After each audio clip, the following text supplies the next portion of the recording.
Olá, bom dia a todos. Meu nome é Alexandre, sou engenheiro de segurança do trabalho na Laborar Segurança do Trabalho e hoje eu estou aqui falando para vocês sobre o assunto que é PPP, né? Perfil Profissiográfico Previdenciário.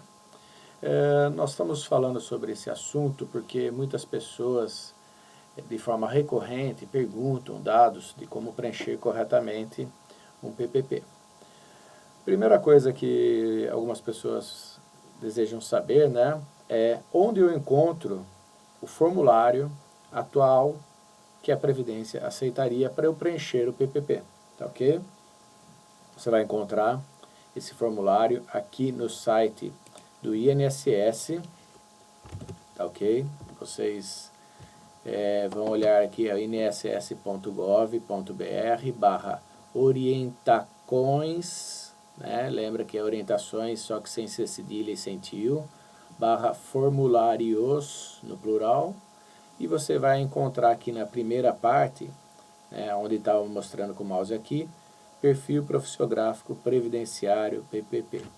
Se você clicar nesse link, ele vai abrir esta página aqui, tá? Que vocês estão observando na tela agora. E a última atualização que eles tiveram aqui foi aqui está a de 2016, tá ok? É o anexo 1. Bom, o que mais que a gente precisa saber aqui? Vocês, para preencher esse documento, vocês vão ter que ir pondo dados da empresa e do trabalhador em cada um desses campos, e é o que eu vou explicar para vocês agora, ok? Vamos lá. Bom, primeiro aqui, dados administrativos, né? Você tem ou o CNPJ, ou o SEI, né? Que é o cadastro que você tem no INSS, se você não tiver CNPJ. Você coloca o nome empresarial, o CNAE, que é o CNAE principal da atividade que vocês exercem. Aí, em seguida, nome do trabalhador completo, ok? E vocês têm aqui essa sigla BR-PDH. Esse item aqui já é uma primeira dúvida, que ele significa o seguinte: quando o colaborador estiver cadastrado como beneficiário reabilitado, né, você vai ter ele como BR. Quando ele tiver um colaborador que é portador de deficiência habilitado, você vai ter PDH, tá ok? Então, se ele for PDH ou BR, você põe sim ou não nesse campo aqui, ok? Depois você tem o número NIT, né, que é o PIS, algumas pessoas não sabem, mas é o PIS, a data de nascimento do trabalhador, sexo masculino e feminino do trabalhador e o número da carteira de trabalho desse trabalhador, da seguinte forma: o número, a série e o estado que ela foi emitida, tá ok? Em seguida nós temos a data de admissão e se ele está em regime de revezamento ou não. Você vai colocar só sim ou não nesse campo, tá ok? Bom, até aqui não é muito difícil de preencher, é bem lógico. Depois você tem o que? A CAT, se foi registrada, você põe a data em que ela foi registrada e o número. E aí tem um segundo campo, para se tiver mais de uma CAT, você está colocando esse registro, tá ok? Bom, lotação, né, e atribuição. O que nós temos nesse campo aqui? Ok? Vamos lá. Se você tiver uma pessoa que trabalha na própria empresa, você vai colocar somente os dados da empresa que você colocou lá em cima. Você vai repetir, né, o CNPJ dessa empresa nesse campo aqui, ok?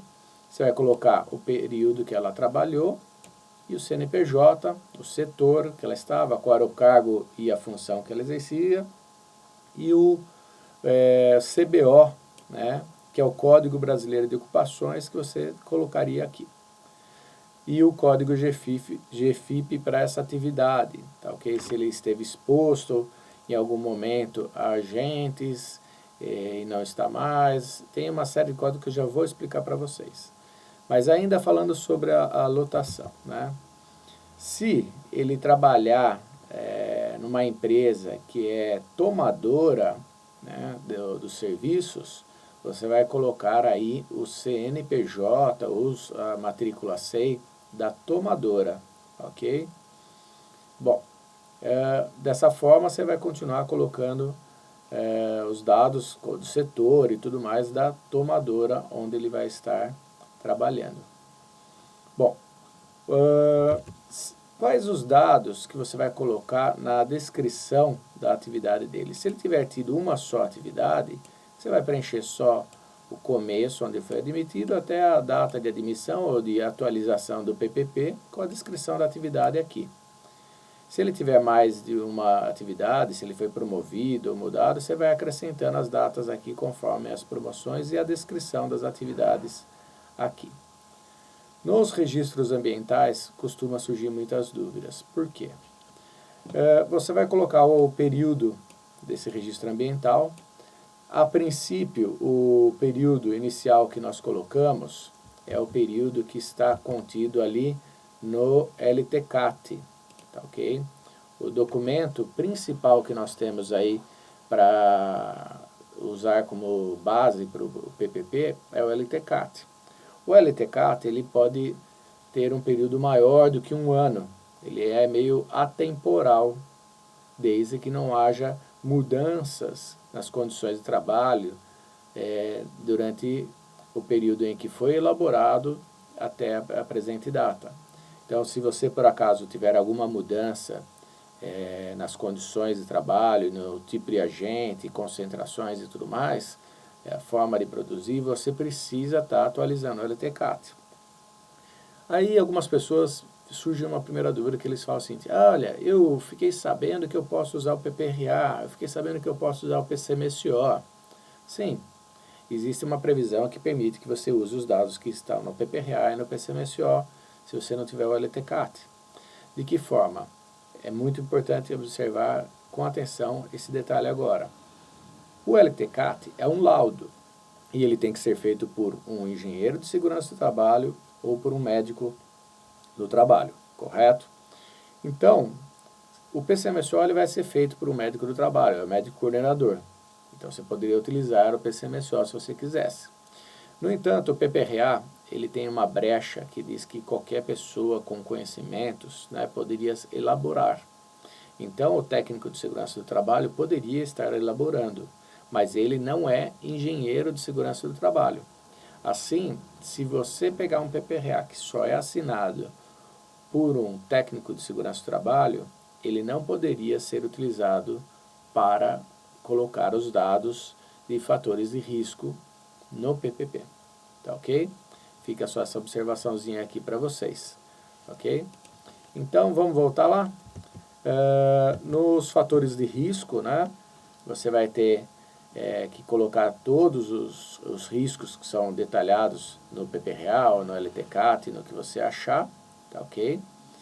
E deixa eu ver. Pronto. Vocês vão preenchendo aqui. Deixa eu ver, não dá para descer mais aqui porque... eu estou na outra tela, perdão. Agora sim. Eu me perdi aqui um pouquinho com o programa. Então, você vai preenchendo aqui, né? Vamos ver aqui, nesse aqui. Eu tenho risco físico, né? Ruído. Eu tenho risco químico, hidrocarboneto. Né? Eu vou preenchendo aí qual é o dado que eu obtive lá no documento. Então, depois que eu coloquei lá, fator de risco, ruído contínuo, né? Ou intermitente, por exemplo, intensidade. Lembrando que a medição que você faz para ruído, ele tem que ser feito em NEM, né? É o nível de exposição normalizado. Então, você vai colocar lá, sei lá, 80 decibéis, entre parênteses, A, né? E ao lado, é interessante vocês colocarem NEM, que é a sigla do nível de exposição normalizado, tá? Por quê? Porque o pessoal lá da INSS, ele costuma pedir essa informação. Na técnica utilizada aqui, nós costumamos colocar a NHO que foi feita essa avaliação, né? A metodologia. Por quê? Porque se você colocar lá dosimetria, às vezes o INSS pode exigir que seja feito uma retificação nesse PPP. Existem alguns casos atuais que já fizeram isso. Portanto, coloque lá, por exemplo, ruído, NHO 01, ok? EPC. Se você tiver algum equipamento de proteção coletiva no local, você coloca sim ou não. Se você tem EPI, ele está com 86 decibéis, né, de intensidade aqui do ruído, né? Lembrando que intensidade é o termo usado para agentes físicos e concentração é para os agentes químicos, tá ok? Então você tem lá 86 decibéis, você precisa fornecer um EPI para esse trabalhador, certo? Porque já não é salubre a partir de 85. Então você vai colocar o EPI se você deu, sim, se ele é eficaz, e aí aqui você põe o número do CA do EPI, ok? Você vai fazer essa linha, repetindo, você vai criar linhas como essa, dentro desse mesmo período, para todos os agentes que foram encontrados. Então, primeiro você põe a letra F, físico, na outra é um químico, você põe a letra Q, de químico, né? Daí você põe fator de risco, sei lá, hidrocarboneto. Lembrando que você coloca aqui os agentes que estão previstos na Previdência, ok? Então, por exemplo, agente físico, vibração, agente físico, ruído, agente físico, calor, umidade, não entra, certo? Agentes químicos, aí você tem que olhar o anexo 4 lá do decreto 3048, ver se ele entra lá. Também é importante a gente avaliar se o agente está na LINASH, tá ok? Para ver se você não tem que colocar algum agente específico, por exemplo, radiações, está lá na LINASH, sílica, está lá na LINASH. Então, é muito importante que você tenha essa orientação, porque o PPRA, quando você usa o PPRA como parâmetro para o PPP, ele é um documento amplo, ele vai colocar tudo que ele encontrou lá, seja NR15, seja CGH, seja o que for, tá ok? Agentes químicos, físicos e biológicos, é obrigatório no PPRA, pode haver outras coisas também, tá ok? Mas para o PPP você não precisa colocar tudo isso aí, você precisa pôr o que dá direito à aposentadoria especial, então é importante conhecer isso aí, tá bom? Bom, vamos voltar lá então, o que nós temos aqui, atendimento aos requisitos das NR6 e 9, né? Então ele faz diversas perguntas, ou seja, foi tentada a implementação das medidas de proteção coletiva, foram observadas as condições, você vai ler essas informações e vai colocar sim ou não aqui do lado se vocês realmente fizeram isso aí, tá ok? O prazo de validade dos EPIs, ou seja, isso aqui é o mínimo, né, que as empresas devem obrigatoriamente estar procurando fazer, né, ou seja, dar o EPI correto, no prazo de validade correta, né. O responsável pelos registros ambientais. Eu já tive diversos casos de engenheiros que me ligavam e falavam assim, Alexandre, tem uma empresa aí que está pedindo um PPP para mim e eu não sei o que eu coloco, né? Eu coloco meus dados aqui no responsável, né? Eu falei, amigo, o responsável é o responsável pelo quem fez levantamento, quem fez o LTCAT, quem fez o PPRA, certo?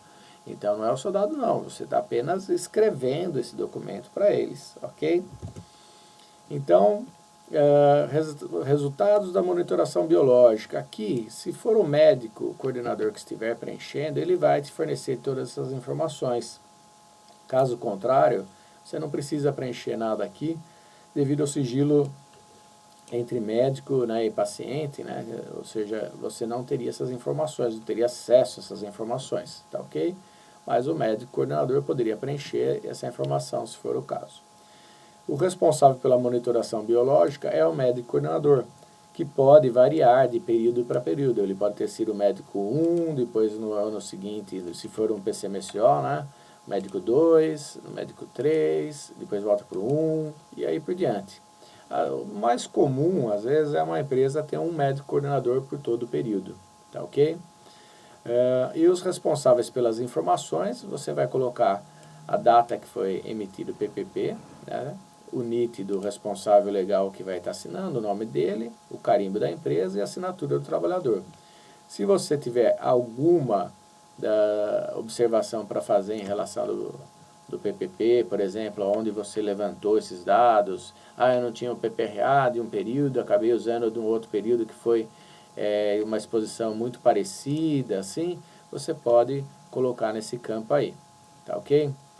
Bom, pessoal, basicamente eu acho que são essas dúvidas principais que as pessoas têm, tá ok? E se vocês tiverem mais alguma dúvida, podem colocar abaixo aí no